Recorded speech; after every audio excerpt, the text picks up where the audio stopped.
Krishna. Welcome to Brajmandal परिक्रमा day 4।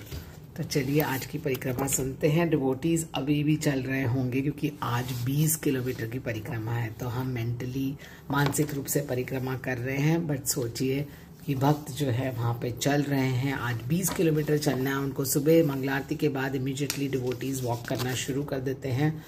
तो आज जो है डिवोटीज मधुबन से जो है निकलते हैं और तालवन की तरफ जा रहे हैं, कुमुद वन की तरफ जा रहे हैं। ठीक है, तो हाँ, कल हमने मधुबन का तो डिस्कस कर लिया था क्योंकि मधुबन से निकले थे कल डिवोटीज ना। और अब आज पहुंचेंगे माहौली करके एक गांव में भी पहुंचते हैं। एक बड़ा सा गांव है, वहाँ पर भी पहुंचते हैं। वहाँ पे मधुबन में ही है ये गांव और वहाँ पे कृष्ण कुंड भी है। ये सब कल हो गया था। ठीक है, अब चलते हैं आज की परिक्रमा में। तो तालवन वो पेड़, वो वन है जिसमें धेनुकासुर एक गधे के रूप में था और उसने वहाँ पे जो ताल के वृक्ष थे उसके बड़े बड़े मीठे फल थे, वो किसी को अंदर आने नहीं देता था। तो जो कृष्ण के सखा थे उन्होंने कृष्ण से कहा था, तो बलराम जी और कृष्ण से, तो बलराम जी वहाँ जाते हैं और बोलते हैं कि ठीक है मैं देखता हूँ। एंड देन ही किल्स, वो मार देते हैं तालवन में धेनुकासुर को और फिर सब वहाँ के फल खा सकते हैं। यहाँ पे बहुत सुंदर दर्शन भी है कृष्ण के, बलराम जी उनकी पत्नी रेवती के साथ। फिर डिवोटीज पहुँचते हैं Kumud Van. Kumud is a water lily. तो यहाँ पर यहाँ के वनों में ये लिली पाई जाती है। और जब डिवोटीज एक वन से दूसरे वन में जाते हैं तो पीछे मुड़ के उस पहले वाले वन को प्रणाम करते हैं। तो पहले मधुवन को प्रणाम करके आगे बने तालवन पहुंचे। अब तालवन को प्रणाम करके कुमुदवन पहुंची परिक्रमा। ठीक है, यहाँ पे बड़ा सुंदर एक वर्णन आता है आदिवरा पुराण से, जहाँ लिखा गया है कि भगवान को वो व्यक्ति बहुत पूजनीय है अपने धाम में जो इस वन में आता है। और यहाँ पे एक पद्म कुंड है, तो वहां पर भी आदि वराह पुराण में लिखा हुआ है, वराह पुराण में, कि इस कुमुद वन में, पद्म कुंड में जो भी कोई स्नान करता है उसे सारे शास्त्रों का अध्ययन हो जाता है। तो किसी ने लिखा, गुरु महाराज ने यहाँ पे लिखा, oh this is so easy then following Bhakti Shastri. भक्ति शास्त्री में तो बहुत पढ़ाई करनी पड़ेगी ना। फिर ब्रजवासी जो हैं वो बहुत अच्छे से वेलकम करते हैं परिक्रमा के डिवोटीज को। उनको रोटी, वो लोग जो ब्रज की जो रोटियां होती है वो उनको खिलाते हैं और उसके साथ अचार देते हैं। और ये जो रोटियां पक्की होती है, जो गोबर के पैटीज जो बनते हैं ना, गाय के गोबर के, उसके ऊपर कंडों पर बनती है, तो इसका स्वाद ही अलग होता है ना। और इसके साथ छाछ भी पिलाते हैं व्रज। तो कहते हैं इतनी टेस्टी रोटी और छाछ तो हमने कभी नहीं पिया, खाई, ऐसा व्रजवासी कहते हैं, परिक्रमा वाले कहते हैं। और सबसे इम्पोर्टेंट कहते हैं परिक्रमा में डिवोटीज कहते हैं कि चलना या जो तपस्या कर रहे हैं उससे भी ज्यादा उन्हें आनंद आता है, जो प्रसाद पा रहे हैं उससे भी ज्यादा वो कहते हैं हमें आनंद आता है जब हम सेवा करते हैं और प्रसाद बांटते भी हैं लाइन से सबको।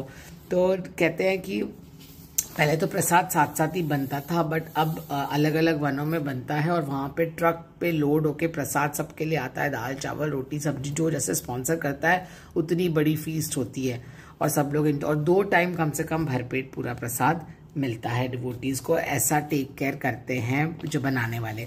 उसके बाद लास्ट में पहुंचते हैं शांतनु कुंड।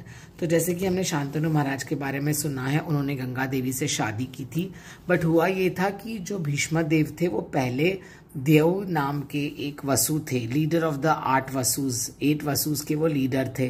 तो उनको एक बार वशिष्ठ मुनि है ना श्राप देते हैं कि तुम्हें मनुष्य का जीवन लेना पड़ेगा, क्योंकि उन्होंने एक बार क्या किया था, उनकी गाय चुरा ली थी।